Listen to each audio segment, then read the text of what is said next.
歡迎大家收睇雅馬哈經濟教室 The Use of GDP Statistics。咁呢個經濟教室咧係專係為中三嘅同學而設嘅。咁主要係講一講咧，究竟 GDP 計算嘅時候咧有咩需要注意嘅地方。咁 GDP 國民生產總值最重要咧嘅用途就係作為一個 economic indicator， 係一個經濟嘅指標。咁通常咧，如果 GDP 越高，咁我哋就會估計一個地方嘅經濟越好㗎啦。咁透過比較唔同國家嘅 GDP， 我哋可以咧作為一個 international 嘅 comparison， 去比較下邊個國家係做得好啲，邊個國家係做得冇咁好。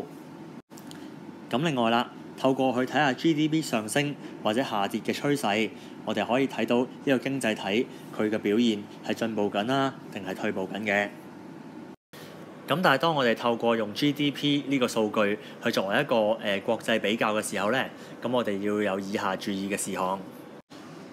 第一個要注意嘅事項就係人口 population 對 GDP 嘅影響。咁 GDP 嘅數據係量度咗全個國家所有國民加埋生產嘅數據嘅總值。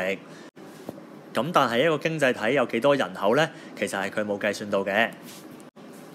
咁即係換句話講，如果一個國家嘅 GDP 好高，咁其實佢未必係因為嗰啲人做嘢做得好叻，而係只不過佢人口好多啫。咁另外一個要注意嘅地方就係 price level 轉變，即係價格轉變對於 GDP 計算裏邊嘅影響。咁呢個都好重要嘅，一陣會再講。咁首先睇翻頭先人口 population 對 GDP 嘅影響。咁我舉一個例子啦。咁中國同埋日本。咁第一條問題啦，咁 which country has a higher GDP？ 咁即係邊一個國家有一個更加高嘅國民生產總值呢？咁如果大家有常識或者上堂有聽書，就會知道中國係全世界第二大嘅經濟體，係第二高 GDP 嘅。咁日本係比中國低 GDP 嘅。咁但係我哋可唔可以話呢，中國嘅人民享有一個更加高嘅生活水平呢？咁當然唔得啦。即使中國嘅 GDP 係大過日本，但係咧，我哋都知道啦，中國嘅人口係多過日本好多好多嘅。咁如果將個 GDP 嘅數據除翻每一個國家嘅人口，咁平均每一個人嘅 GDP 好明顯咧，中國係會低過日本。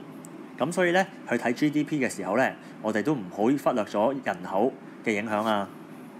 咁講完人口對 GDP 嘅影響之後咧，咁要講下價格轉變對 GDP 有咩影響啦。咁 GDP 嘅定義講到啦 ，GDP 係量度 total market value of goods and services produced by a country within a year。咁即係話喺嗰個經濟體裏邊，一年之間究竟佢做咗幾多市場價值嘅貨物同埋服務呢？咁根據呢個定義，咁如果 GDP 高咗，咁即係嗰個經濟體生產咗比之前更加高市場價值嘅貨物。咁代唔代表嗰個經濟體比之前做得更加多嘅貨物做得更加好呢？咁以下係一條問題俾大家思考。Suppose GDP in 2015 is higher than GDP 2014。咁即係喺2015年之間嗰個 GDP 係高過2014嘅。咁有呢個數據之後，我哋又可唔可以肯定呢？呢個經濟體喺2015年係會比2014年做得更加多貨物或者做得更加好呢？咁答案一樣係唔肯定嘅。咁等我而家用一個簡單嘅例子去解釋下 nominal GDP 同 real GDP 嘅分別啦。咁見到第一個圖表係講2014年嘅生產數據。咁一個單位嘅 food 係賣緊10蚊。咁呢個經濟體係做咗10嚿 food。咁而 clothing 佢個售價係50蚊，而呢個經濟體係做咗20個 clothing。咁正因為 GDP 係量度緊一個經濟體生產價值嘅總和，咁我哋點樣計 GDP 呢？就係睇下佢 food 做咗幾多價值，加埋 clothing 做咗幾多價值。咁 food 佢做咗10嚿，每嚿10蚊，咁就係10乘10啦。咁再加 clothing 嘅總值，佢每一嚿係50蚊，做咗20嚿，所以係50蚊乘20。咁兩個貨物加埋嘅總值就會係1100蚊。咁所以我哋就話啦，2014年呢個經濟體嘅 GDP 國民生產總值就會係1100蚊啦。如果我哋用相同嘅方法去計一計2015年嘅數據，咁喺2015年相同嘅經濟體1 unit of food 係15蚊，佢係做咗10嚿，咁所以喺 food 上面嘅 market value 市場價值就係15蚊乘以19。咁 clothing 每一嚿係70蚊，咁而佢做咗20嚿，咁喺 clothing 上面嘅市場價值就係70蚊乘以20嚿。咁將 food 嘅市場價值加埋 clothing 嘅市場價值，我哋就會得出1550呢個 GDP。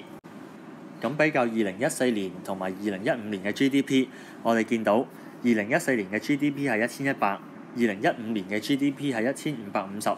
咁咧好似 GDP 好似上升咗咁。咁但係其實個經濟體喺頭先嗰一年之間係咪真係做得好咗呢？咁其實唔係嘅喎。你睇下2年嘅數據，其實喺2014年同埋2015年，佢製造 food 同埋 clothing 嘅數目都係一樣嘅。咁其實個經濟體係冇做到任何多到嘅嘢，咁但係 GDP 就上升咗啦。咁點解呢？咁因為頭先之前講過 GDP 係受到市場價值嘅影響。咁即使佢個數量冇多到，但係佢每一嚿嘅售價高咗，咁都會反映咗喺 GDP 上邊嘅。咁所以我哋用 GDP 去比較一個國家做嘢係咪做得多咗或者好咗呢？其實唔係好準確嘅。如果我哋想用 GDP 去量度一下經濟體係咪真係做得多咗嘢，我哋應該用第二樣嘢，就叫做 Real GDP。喺計算 Real GDP 嘅時候，我哋係會用翻以前 base year 嘅價格乘翻而家今年嘅 quantity， 再去揾佢嘅市場價值。咁所以其實我哋用 Real GDP 去計算嘅時候，我哋就會完全係無視咗價格轉變對 GDP 嘅影響。咁用翻呢個例子，咁如果我哋計2015年嘅 Real GDP 嘅時候，我哋唔會用翻今年嘅價格，我哋會用翻以前2014年嘅價格。咁2014年嘅價格一個 food 係10蚊，再乘翻2015年今年嘅生產量，咁即係10蚊再乘以10嚿，再加 clothing 喺2014年嘅價格即係50蚊，再乘以而家嘅產量即係20嚿。咁我哋會得出 Real GDP of 2015其實係1100蚊。咁當你比較今年嘅 Real GDP 同上年嘅 GDP， 原來發覺咧其實佢係冇轉變到嘅。咁所以之前我哋計 nominal GDP 見到個數據有上升，其實完全係因為價格轉變。而當我哋用 Real GDP 去計算嘅時候，你會發覺咧個數據係完全冇變到嘅，顯示其實個經濟體根本係冇生產到更加多嘅嘢，所以我哋唔可以話2015年比2014年做得好㗎。咁多謝同學收睇啦，咁努力讀書啦，拜拜。